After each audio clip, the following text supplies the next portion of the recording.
Pada hari Rabu 31 Januari tahun 2024, para relawan Anies dan Muhaimin berubah haluan untuk mendukung Prabowo Gibran bersama santri milenial Banten.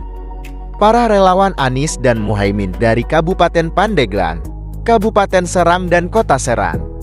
Mereka berpindah haluan mendukung Prabowo Gibran tanpa paksaan dari pihak manapun. Milenial dan Gen Z yang tergabung dalam jaringan sedulur Amin, Jalur Amin, binaan Dr. Aceh Bastiar, SEMM Provinsi Banten, beserta perwakilan dari Kabupaten Serang, Kabupaten Pandeglang, dan Kota Serang untuk kemenangan pasangan calon presiden dan wakil presiden, presiden nomor urut 1 Anies Baswedan dan Muhaimin Iskandar, menyatakan sikap dengan tegas dan ikhlas tanpa ada unsur paksaan dari siapapun untuk merubah arah dukungan kepada calon presiden dan wakil presiden nomor urut 2 Prabowo Gibran. Bersamaan dengan ini, seluruh jaringan Jalur Amin sampai tingkat TPS kami nyatakan bergabung dengan santri milenial Banten untuk memenangkan Prabowo Gibran dalam sekali putaran. Demikian pernyataan sikap ini kami nyatakan dan dapat dipertanggungjawabkan di kemudian hari. Serang, 31 Januari 2024.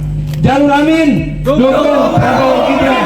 Santri milenial Banten, menang. Prabowo Gibran, menang sekali putaran. Teman-teman dari Jalur Amin berlabuh menuju santri milenial untuk memperjuangkan kemenangan Prabowo Gibran di Banten. Ya, pertama saya ucapkan terima kasih. Artinya mungkin kawan-kawan ini ada sebuah kesadaran setelah mungkin mengikuti debat dan lain-lain. Dan saya sih pada akhirnya yakin juga pada generasi Gen Z itu akan melihat sosok Gibran ini sebagai penarik. Sebab sekali lagi, kalaupun orang mempermasalahkan bla bla bla soal MK, tetapi fakta politiknya Gibran ini kan sosok juga yang mendobrak.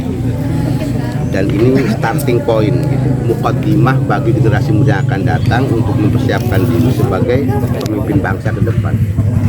Seperti yang pernah saya sampaikan, sekarang ini usia produktif itu tidak lagi diukur dari usia 40.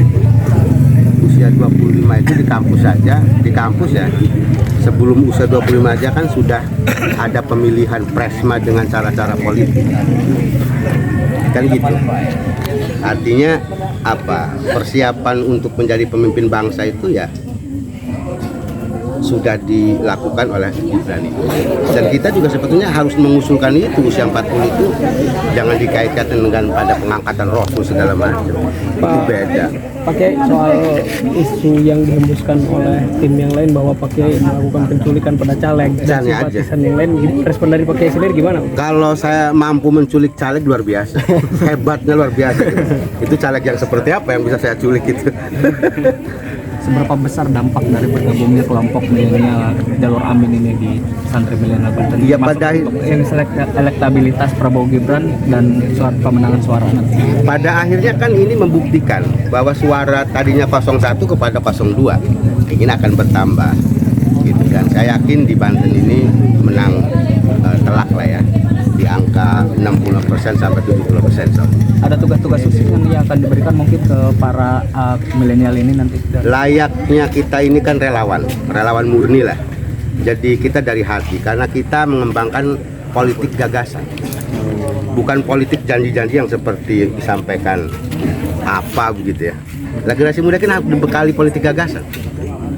Kalau tidak dengan politik gagasan, artinya idealisme teman-teman ini kan kurang mengangkat. Padahal sosok Gen Z itu harus memiliki idealisme yang kuat. Jadi kira-kira jika diakumulasi dukungan relawan ke santri milenial untuk dukung Prabowo, berapa itu?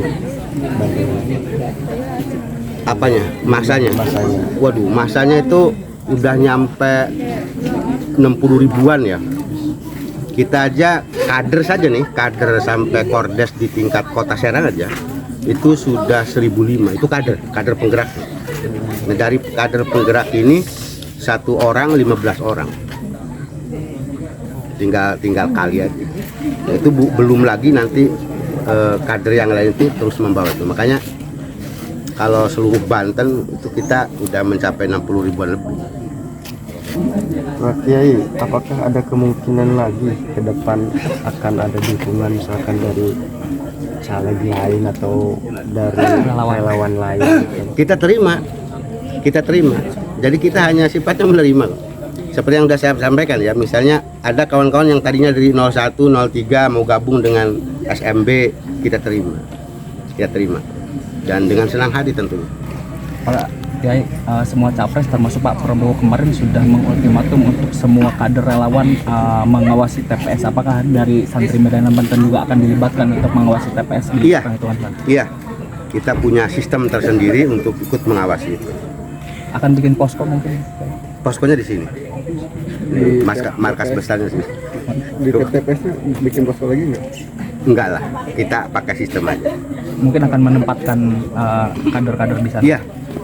Ya. Kemarin itu ada pernyataan dari Ketua TPD Amin Banten sekaligus Ketua DPW PKS Banten bahwa kadernya tidak mungkin membelot bahkan mendukung paslon nomor 2 setelah partai di dalam koalisinya PKB ya mendukung Prabowo. Respon Bapak gimana?